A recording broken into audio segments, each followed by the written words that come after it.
वापस आ गए हम लोग। अब हम एसईओ के पॉइंट से ये देख रहे हैं कि इनकी जो वेबसाइट है कहीं उसके ऊपर सारे पेरेंट लिंक्स तो नहीं लगे हुए। जो मेन्यू है वहां पर तो पेरेंट लिंक्स ही होने चाहिए, क्या ख्याल है? मेन्यू में तो पेरेंट लिंक्स होने चाहिए, मगर जो ट्रैफिक के लिए आप लिंक्स बना रहे हो वो सारे के सारे आपके न्यू टैब वाले लिंक्स होने चाहिए, ब्लैंक वाले लिंक्स होने चाहिए। तो मैं था कि होगा क्या, फायदा क्या होगा?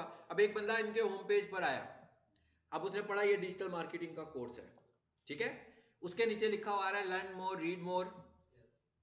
अब जैसे कोई बंदा आते ही उस पर क्लिक कर दे कि भैया तो 3 लाइनें लिखी हुई थी बस, तो पेज तो हो गया रिप्लेस। तो एंगेजमेंट टाइम कम हुआ कि नहीं हुआ? कम हो गया ना एकदम से engagement time, bounce rate high हो गया एकदम। हम कहते हैं कि भाई अगर कोई बंदा लर्न मोर पे क्लिक करे तो पहला पेज भी खुला रहे और दूसरा पेज भी खुल जाए। अब क्या हुआ?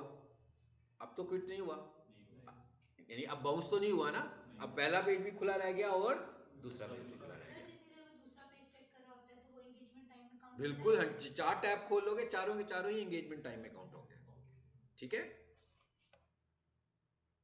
देखने कोई मॉनिटाइजेशन वाला सीन तो नहीं है ना कि अर्निंग होनी है। यहां पर तो सिर्फ ये देख रहे हैं क्लिक हुआ पेज खुल गया तो गूगल देखेगा कि हाँ भाई कोई बंदा पहले इस पेज पर आया था, ठीक है, इस पेज के बाद दूसरे पेज पर गया, दूसरे पेज से तीसरे पेज गया, तीसरे पे वापस इधर आ गया, तो फील हो रहा है कि इंगेजमेंट हो रही है पेज के ऊपर। एक तरीका क्या हो रहा है कि एक पेज पर आया फिर उसने रिप्लेस कर दिया पेज को, तो इस तरह इंगेजमेंट फैक्टर नहीं क्रिएट होगा। एनीवेज यहां पर आए जी हमने और यहां पर आकर हमने लिख दिया, सबको पता लग गया होगा मैं क्या लिखने वाला हूं, ब्लैंक ही लिखने वाला हूं ना। अच्छा, उसके बाद इसका एक और एट्रीब्यूट है दैट इज टाइटल। मेरा ख्याल है टाइटल एट्रीब्यूट से आप वाकिफ हैं, प्रीवियस क्लास में भी इसको डिस्कस किया था कि जब हम इमेज लगाते हैं तो हम चाहते हैं जब माउस इमेज के ऊपर आए, जिसे हम माउस ओवर का इवेंट बोलते हैं, तो वहां पर भी एक कीवर्ड आ जाए। तो हमने कहा भाई यहां पर भी ये ऑप्शन मौजूद है, प्रोफेशनल किचन इक्विपमेंट, ठीक हो गया। अच्छा, अब एक तरह से कीवर्ड ऐड कर दिया हमने यहां पर भी, टारगेट भी हो गया। अभी तक हमने कहीं पर क्लिकेबल टेक्स्ट नहीं दिया। ये क्या है क्लिकेबल टेक्स्ट? हाइपरलिंक तो बन गया ना, जैसे एक वेबसाइट है, एक वेबसाइट के अंदर मेन्यू बार बना दिया आपने, मगर उसमें कुछ नजर ही नहीं आ रहा, तो कोई एक मेन्यू से दूसरे मेन्यू में जा सकता है? नहीं जा सकता। लेकिन जब उस पर होम भी नजर आ रहा है, अबाउट अस भी नजर आ रहा है, कोर्सेज भी नजर आ रहा है, गैलरी भी नजर आ रही है, कॉन्टैक्ट अस भी नजर आ रहा है, अब जब उसने गैलरी देखनी होगी तो किस पे क्लिक करेगा? गैलरी पे। जब उसने अबाउट अस के पेज पे जाना होगा तो अबाउट अस पे। ये जो टेक्स्ट हमें मिल रहा है that is called clickable text. अब फॉर एग्जांपल हमने सारा कंप्लीट कर लिया जितना मैंने किया, बट मैंने क्लिकेबल टेक्स्ट ही नहीं दिया, तो विजिटर्स को कुछ मिलेगा क्लिक करने के लिए? तो क्लिक भी नहीं हो सकता। मैं कहना क्लिक होगा ना विजिटर्स को कुछ मिलेगा, it is called clickable text. So आपका क्लिकेबल टेक्स्ट कहां पे होना चाहिए? आपका क्लिकेबल टेक्स्ट टैग के बाहर होना है। टैग बंद कर दिया मैंने, देखा आपने, मैंने कहा टैग को क्लोज कर दिया और टैग के बाद आप अपना क्लिकेबल टेक्स्ट दोगे। मैं क्या दे रहा हूं यहां पर, लिखा हुआ मैंने पहले ही दिया हुआ ना, ये देखें भाई, ये है ना हमारा clickable tag professional kitchen equipment, ठीक है। जब आप कोई नया हाइपरलिंक बना रहे होगे फिर तो ये नहीं होगा ना, फिर आपको टाइप करना पड़ेगा। सो मेरे लिए ये हुआ। अब आप मुझे बताएं कि एंकर का टैग इससे आगे चलेगा कि बात खत्म? इससे आगे एंकर के टैग ने चलना है कि बात खत्म हो गई है? चलेगा, चलेगा, नहीं चलेगा।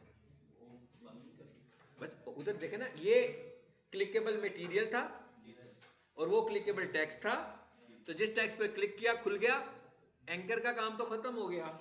यार इसे बंद कर दो यार, अंदर मॉस्किटोज आ जाते हैं फिर गड़बड़ हो जाती है। इसे बंद कर दो। ये भी लाइट गई थी ना तो पता लगा था कितने मॉस्किटोज अंदर है। पहले नहीं पता लग रहा। हाँ, वो लाइट कम हुई थी ना तो एक लाइट पर आ गए थे सारे। चलो, तो खत्म हो गया, इसका मतलब है खत्म हो गया ना। तो जब एंकर का काम ही खत्म हो गया तो क्या लगाना रह गया यहाँ पे? And anchor. सबको पता भी लग गया होगा कि ये कैसा टैग है, कैसे, किस तरह का टैग है ये, किस तरह, पेयर टैग है, यानी पेयर बनाना पड़ेगा इसका, इसको पेयर करना पड़ेगा। नहीं, फॉर इंस्टेंस थोड़ी देर के लिए सोचते हैं आप स्लैश ए करना ही भूल गए, क्या होगा भला? देखते हैं अब इसका क्या होगा। नहीं, फायदा कोई नहीं होगा, ये तो जवाब नहीं है ना, देखते हैं होगा क्या। मैं ये देखना है, लेकिन अभी मैंने नहीं किया, अभी इसे क्लोज किया और अभी हम एक काम करते हैं, ये वाली फाइल इमेज वाली में ही हमने ऐड कर दिया है, इस फाइल को जरा प्ले करके देखते हैं कि क्या होता है और फिर मैं इसको रिमूव करूंगा बाद में। अच्छा जी, अब हम जरा वापस आने की कोशिश करते हैं कि जहां पर हमने ये सब कुछ रखा हुआ था, कहाँ रखा हुआ था भाई, ये वाला में, इसमें रखा हुआ है इमेज टास्क में, इसे खोलें, आ गया हाइपरलिंक, माउस रखें, टेक्स्ट भी आ गया। अब ये जो टेक्स्ट आपको लिखा हुआ नजर आ रहा है, सिर्फ ये टेक्स्ट की बात कर रहा हूं, ये हाइपरलिंक है कि क्लिकेबल टेक्स्ट है? नहीं नहीं, मैंने कहा ये जो टेक्स्ट लिखा हुआ नजर आ रहा है, ये कह रहा हूं ये क्लिकेबल टेक्स्ट है। मैं कहा जो टेक्स्ट लिखा हुआ नजर आ रहा है ये क्लिकेबल टेक्स्ट है। ये था वो बाय टाइप किया था हमने, जैसे हमने, आप अक्सर वेबसाइट्स खोलते हैं उस पर क्या लिखा हुआ होता है, click here, mostly learn more, बहुत ज्यादा दफा। इस तरह के वर्ड्स को भी हम एसईओ में कंसीडर नहीं करते। लर्न मोर कुछ कंपैरेटिवली बेहतर है, ये जो क्लिक हेयर वाला वर्ड है ये नहीं होना चाहिए, मीनिंगफुल वर्ड होना चाहिए कि जहां पर लेकर जा रहे हैं, ठीक है। ये एसईओ का काम है, ये एसईओ एक्सपर्ट का काम है कि इन चीजों को वो देखेगा। अच्छा, अब खत्म करते हैं इस बात को और फिर ये देखते हैं कि अगर ये लगाना हम भूल जाते तो क्या होता।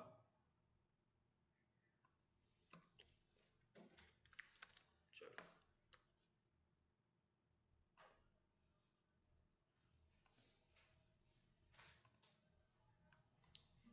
सबका कलर ब्लू हो जाता। नहीं, ये तो मैंने बताया, आपसे पूछ रहा हूं मैं क्या, तो मैंने आपको बताया कि सबका कलर ब्लू हो जाता, आप मुझे बताएं कि सबका कलर ब्लू हो जाता कि कुछ और हुआ है। ये सारे का सारा पेज ही लिंक बन गया है। मैंने कहा ये सारे का सारा पेज हाइपर लिंक बन चुका हुआ है, क्योंकि हमने इसे क्लोज ही नहीं किया, तो एक्सपेक्टेडली उसके मुताबिक कहां पे क्लोज हुआ, जहां HTML की फाइल क्लोज हुई। तो जहां HTML की फाइल क्लोज हुई वो सारे का सारा ही अब लिंक है, ये भी वही लिंक है, ये भी वही लिंक है, ये तस्वीर भी वही लिंक है। इसलिए ये किस तरह का टैग है, पेयर टैग है। तो इसे साथ में क्लोज करना जरूरी है, जहां पर आपका मैसेज खत्म हो रहा है आप इसे वहीं पर क्लोज कर दें। नेक्स्ट क्लास में हम वेबसाइट एडिट की बात करेंगे, और अभी जरा थोड़ा सा इमेज को एक दफा से मैं क्विकली दोबारा से बताता हूं। तो भाई यहां पे खत्म हुआ था। आपको इमेज का कौन सा पार्ट समझ में नहीं आया, मतलब क्या चीज समझ में नहीं आई इसमें? इमेज का टैग लगाने का तरीका समझ में नहीं आया कि इमेज कन्वर्ट करने वाला पार्ट समझ में नहीं आया? दोनों ही। इमेज का टैग लगाने का तरीका नहीं पता लगा, ओके। अब आ जाते हैं जी वापस इमेज लगाने पर। इमेज लगा हुआ है ना यहाँ पे? अच्छा जी, ऊपर लगा हुआ है, ये है नीचे, नीचे आ गया इमेज। ये अगर आपने अपनी तस्वीर पे इमेज लगाना है अभी के लिए, ये याद रखें कि एज ए एसईओ एक्सपर्ट ना तो हम टैग्स हम नहीं लगा रहे, वेबसाइट तो डिजाइन ही नहीं हम कर रहे, नहीं कर रहे ना। बहुत सारी कम चीजें हैं जो हमें खुद लगानी पड़ेंगी, उनमें से एक जो मोस्ट कॉमन चीज है वो हेडिंग स्ट्रक्चर है, शायद वो हमें लगाना पड़े। इसके अलावा तो तस्वीरें तो वेबसाइट में पहले ही आ रही होंगी, हाइपरलिंक्स कुछ बने होंगे, मजीद बनाने पड़ेंगे, तो इसका मतलब है ये टैग्स पहले से ही लगे होंगे, हम इनको सिर्फ ठीक करेंगे, हम इनको सिर्फ करेक्ट करेंगे। अभी हम लगाना इसलिए सीख रहे हैं कि जब तक हमें लगाना नहीं आता होगा तो हम इसे समझेंगे कैसे। सो तस्वीर जो है आपकी वेबसाइट के अंदर जो लगी हुई है वो IMG के टैग के साथ लगी हुई है, ठीक है। इसका मतलब क्या हुआ कि अगर आप अभी के लिए आपने तस्वीर लगानी है या वेबसाइट में से इमेजेस को फाइंड करना है तो आपने IMG के टैग को फाइंड करना है। सो हमने क्या लिखा है यहाँ पर, IMG। अच्छा, उसके बाद तस्वीर लगानी है तो भाई तस्वीर का नाम भी तो बताना है। सो तस्वीर का नाम बताने के लिए हमारे पास जो एट्रीब्यूट था वो SRC था, SRC फॉर सोर्स। वो जैसे href था उसी मीनिंग में है ये भी, वहां पर href यूज होता है, यहां पर सोर्स का वर्ड इस्तेमाल होता है, लेकिन बेसिकली href में भी हम फाइल बता रहे थे लिंक की शक्ल में, और यहां पर हम फाइल बता रहे हैं सोर्स की शक्ल में। तो आपको यहां पर अपना इमेज बताना है। तो आप देख रहे हैं मेरे पास जो इमेज फाइल सेव हुई है वो प्रोफेशनल किचन इक्विपमेंट के नाम से हुई है। सो हमने क्या किया, इस फाइल का नाम लिखा और इसकी जो टाइप है वो वेब पी है, ठीक है। अभी इसको भी समझ लेते हैं कि वेब पी और PNG को भी समझ लेते हैं बाद में। सो फाइल का नाम बता दिया, अच्छा, उसके बाद अगला एट्रीब्यूट जो हमने यहाँ पे सेट किया हुआ है आल्ट का, alt stands for alternate. HTML का ये एट्रीब्यूट एक्चुअली जब डिजाइन हुआ था तो इसका पर्पस ये होता था कि अगर इमेज नजर ना आए तो ये वाला मैसेज नजर आ जाए। मगर SEOs के लिए हम इसको क्या करते हैं, हम इसे समझते हैं कि ये हमारी वेबसाइट का अल्टरनेटिव टेक्स्ट है, क्योंकि गूगल जो है वो इमेज को देखकर रैंक नहीं करेगा, वो सोर्स कोड को रीड करके करेगा। सो हमने अपने सोर्स कोड में, सोर्स कोड क्या है भाई, ये जो पढ़ रहे हैं ना इतने दिनों से, it is called source code, ठीक है। तो यहां पर हमने अपने कीवर्ड को डिस्क्राइब कर दिया। अब क्या हुआ, अब गूगल ने जब 10 इमेजेस देखे तो उसने देखा कि भाई इनके आल्ट में क्या लिखा हुआ है, जो उनके आल्ट में लिखा हुआ है वो उसको क्या समझ रहा है, वो उसको सोर्स समझ रहा है। ठीक हो गया, चलो आगे आ जाते हैं। सोर्स कोड कितना, आर्ट कितना बड़ा हो सकता है, मैक्सिमम बताया था मैंने 120 कैरेक्टर्स तक का, ठीक है। यानी इसका मतलब क्या हुआ कि आप चाहें तो इसमें एक कीवर्ड या चाहें तो 2 कीवर्ड्स को भी अकोमोडेट कर सकते हैं। उसके बाद हमने कहा भाई जैसे कोई तस्वीर पर माउस रखे तो मैसेज आता है, ये भी हमने थोड़ी देर पहले भी देखा है। उसके बाद हमने ये कहा कि भाई एसईओ के पॉइंट ऑफ व्यू से, इमेज लगाने के पॉइंट ऑफ व्यू से नहीं, एसईओ के पॉइंट ऑफ व्यू से अगर आप 2 एट्रीब्यूट्स और बता दें। पहला एट्रीब्यूट क्या है, इमेज की विड्थ। दूसरा एट्रीब्यूट क्या है, इमेज की हाइट। हालांकि इमेज की विड्थ और हाइट ऑलरेडी है, लेकिन जब आप इसे सोर्स कोड में बताओगे तो गूगल कंफर्टेबल हो जाएगा, सब में सेम देगी। वही जो इमेज का साइज है, हमने कुछ नहीं करना, जो भी इमेज का साइज है वही बताएंगे। इमेज अगर 1080 बाई 1080 का है तो मैं 1080 विड्थ लिखूंगा, 1080 हाइट लिख दूंगा। आपको नहीं पता इमेज किस साइज का है, भाई इमेज पे माउस रखोगे आ जाएगा ना। इमेज का साइज देखना तो कोई मुश्किल काम नहीं है। हम तो कर देंगे, क्लाइंट नाराज हो जाएगा ना, वो कहेगा, हाँ मैं क्या, वो तो नाराज हो जाएगा, हम अपनी मर्जी से करेंगे तो कहेगा भाई क्यों कर रहे हो ऐसे, हाँ जो काम आपको करने को कहा वो क्यों नहीं करते। अच्छा अब आगे चलते हैं, लग गया इमेज, इमेज का टैग बंद कर दिया। इमेज का टैग पेयर होता है कि सिंगुलर होता है, सिंगुलर टैग होता है। भाई एक दफा IMG लगाया, उसने सब एक ही इमेज लगाना है। भाई इतने सारे तो एट्रीब्यूट्स बताने पड़े थे हम इमेज लगाने के लिए, उसे समझ कैसे आएगा कि मैंने कहां कहां इमेज लगाना है, ठीक है। सो इमेज का जो टैग होता है वो सिंगुलर टैग होता है। जरा इसको जरा रिविजिट करें, लग गया इमेज। अब माउस रखे तो तस्वीर पे वो भी नजर आ रहा होगा। अब इसमें रह क्या गया पीछे, कन्वर्जेंस। अब एज ए एसईओ एक्सपर्ट जब हमारे पास वेबसाइट आएगी, मैं उसके इमेजेस देखूंगा, मैं उसके इमेजेस के साइजेस को भी देखूंगा, और मैं ये देखूंगा कि भाई इसका इमेज कोई 1 MB का है, कोई 2 MB का है, भाई 4 MB का इमेज भी इसने लगाया हुआ है बड़ी अच्छी क्वालिटी के लिए, कि भाई मेरी इमेज अच्छी नजर आनी चाहिए। सो अब हम क्या करेंगे, हम कहेंगे कि भाई ये तो बहुत बड़े इमेजेस हैं, ये तो लोड होने में टाइम ले रहे हैं, ये तो एसईओ में रुकावट बनेंगे, ये पूरी वेबसाइट की एसईओ में रुकावट बनेंगे। तो हमने क्या करना है, उन इमेजेस के साइजेस को रिड्यूस करना है। गूगल रिकमेंड करता है कि 100 से 300 किलोबाइट्स तक का आपका इमेज होना चाहिए, इससे बड़ा इमेज नहीं होना चाहिए एसईओ के पॉइंट ऑफ व्यू से। इससे बड़ा इमेज होगा तो वो रुकावट है आपकी वेबसाइट रैंकिंग में। इसका मतलब क्या हुआ कि एक वेबसाइट में 5 इमेजेस हैं, 10 इमेजेस हैं, 50 हैं, 1000 हैं, 10,000 इमेजेस हैं, भाई जितने भी हैं सब इमेजेस की इमेज ऑप्टिमाइजेशन ऐसे करनी है। अब मेरा पुराना लेक्चर दोबारा सुने, जिसमें मैंने एक एक नाम लेकर बताया हुआ कि इमेज ऑप्टिमाइजेशन क्या होती है, याद है ना। क्या होती है, फाइल का नाम, नाम में कीवर्ड, नाम रखने का तरीकाकार, इमेज कंप्रेस होना चाहिए, इमेज की टाइप, आर्ट का एट्रीब्यूट, विड्थ और हाइट, ये सब चीजें बताई थी आपको। ये सब चीजें मिलकर इमेज ऑप्टिमाइजेशन कर रही हैं, और ये सब चीजें जो मैंने अभी बोली हैं ये सब एक इमेज पर आपको अप्लाई करनी है। तो नंबर ऑफ इमेजेस पर यही सब कुछ आपको रिपीटेडली करना है। अच्छा अब रह क्या गया, सपोज करते हैं कि हमारे पास ये इमेज जो है वो वेब नहीं था। अब गूगल किसको रिकमेंड कर रहा है, गूगल ये कह रहा है कि अब जो हमारे पास लेटेस्ट डिवाइसेस हैं, लेटेस्ट टेक्नोलॉजी है, उसके मुताबिक ये जो पुराने इमेज फॉर्मेट हैं ये इतने कंसिडरेबल नहीं है, मैं कंसीडर करूंगा वेब को। इस इमेज फॉर्मेट को हम लोग बोलते हैं नेक्स्ट जनरेशन इमेज फॉर्मेट, ठीक है।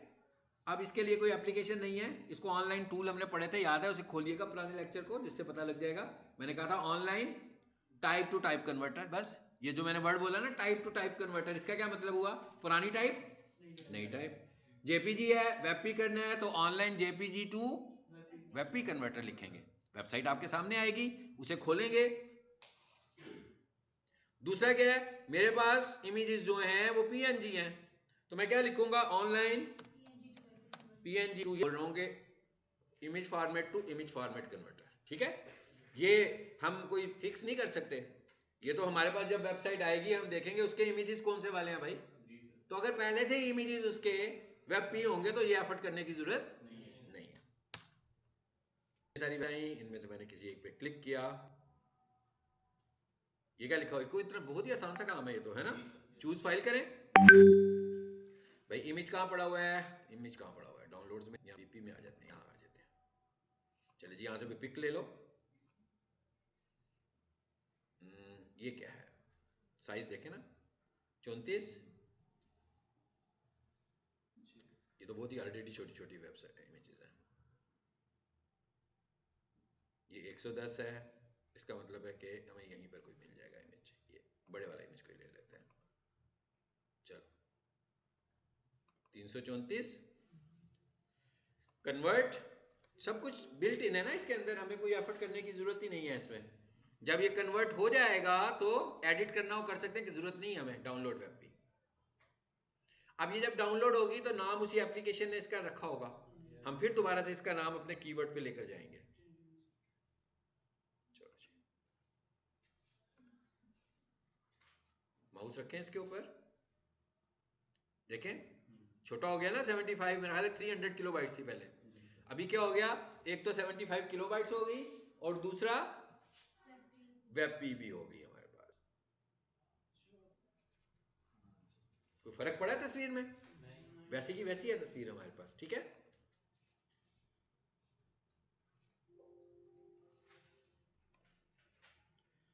चलिए क्लियर हो गया आपको। मैं क्या 1 मिनट रुक जाओ जिस चैनल के अंदर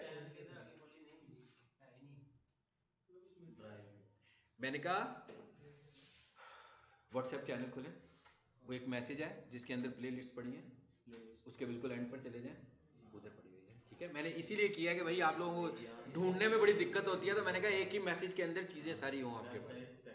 आया, अब जरा स्क्रीन पर देखें, मैं क्या स्क्रीन पर देखें, देखिए हमें जो है ना बनना पता है क्या है, डिजिटल मार्केटर्स को क्या बनना है, ऐसा बंदा बनना है भाई जिसका कुछ गुम हो गया है, अब उसने ढूंढना है, उसे मिलेगा नहीं तो आज घर नहीं पहुंच सकता वो। ठीक है, उसमें घर का पता लिखा हुआ है। लेकिन अगर हम कैजुअल होंगे कि भाई वो कहाँ फ्रंट पर होना चाहिए, जो भी चीज़ हो फ्रंट पर हो, हाँ मतलब जो भी चीज़ नज़र आए सामने नज़र आए, हर चीज़ सीधी सीधी हो और सामने सामने हो, इस तरह हम प्रोफेशनल नहीं बन सकते हैं। ठीक है,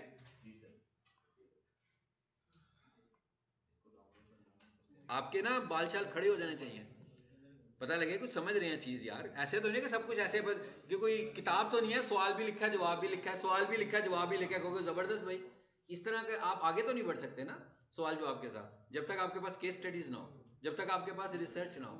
सो आपके पास रिसर्च होनी चाहिए चीज़ों की। अच्छा, अब आपने क्या करना है, ये इस तरह का कुछ आपके पास लिंक आएगा जैसे ये आ रहा है, देखें।